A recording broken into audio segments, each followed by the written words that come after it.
What's up, everybody? Welcome back to RacingDudes.com, and welcome back to another week of our top 5 horses. As we go through the top 5 horses in the country right now, doesn't matter what division or anything like that. Just here's the top 5 horses that are running. Well, if you watched the episode last week, you're probably going to get a lot of the same this week. No changes to the top 5. I will mention a couple of changes to my overall top 10. This is the NTRA poll that I vote in each and every week. A horse that I had kind of taken out of the top 10 was Goodnight Olive. I put her back in the top 10 up to number 9 this week. I thought she was pretty darn good, winning the Better Rose Estate, getting back into the winner's circle. So I have her up at number 9. I put Art Collector at number 10, and then Defunded dropped off of my top 10 this week. So that was one of the big changes there, and really the only change to the poll this week. All right, top 5.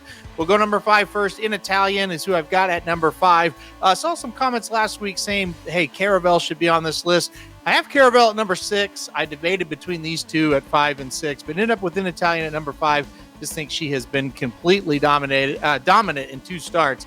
Caravel knocking on the door as well, right behind In Italian. We'll see these two in the summer at Saratoga, I'm sure, and we'll see if they can keep on winning. But In Italian right now at number 5 for me.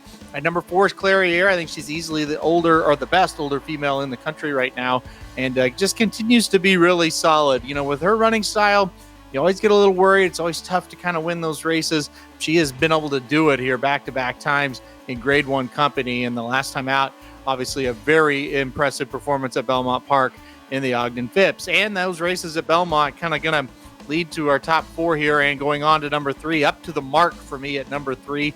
Back-to-back Grade 1 wins for him. He was dominant in the Manhattan Stakes against a very, very sharp field. He was dominant in that race, never in doubt. So up to the mark at number 3 for me. He's knocking on the door to get up a little bit higher.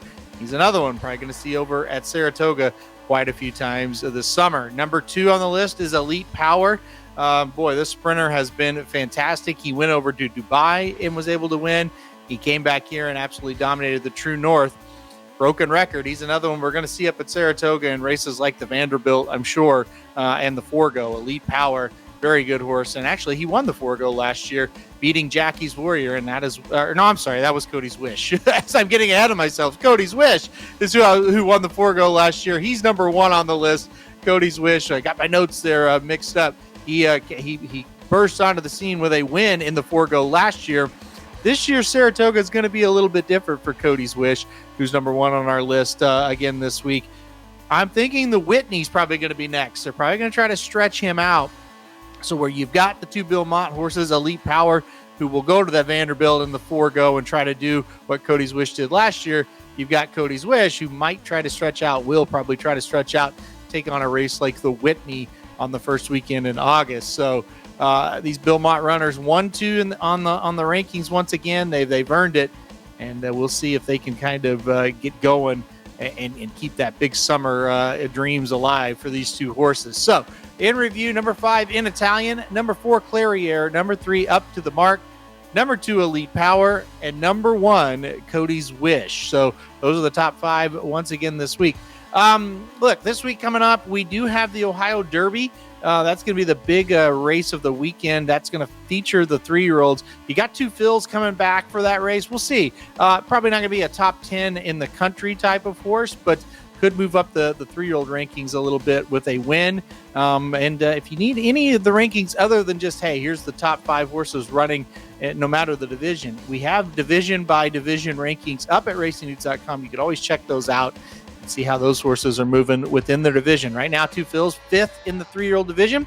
But with a win in Ohio Derby, he could move up the list. So we'll see what happens. It's going to be a nice weekend of racing, the calm before the storm, because once July and August get here, every weekend is a big one. All right, guys, thanks everybody for watching this one, and we'll be back next week for more top 5 horses. RacingDudes.com is your home for the best free picks for every race, every track. Summer's here, our picks are heating up. We want you to join us in the fun. Subscribe to the Racing Dudes YouTube channel right now. Click the notification bell. You don't want to miss a single one of our awesome videos. Want to make money betting horses? Bet with the Racing Dudes.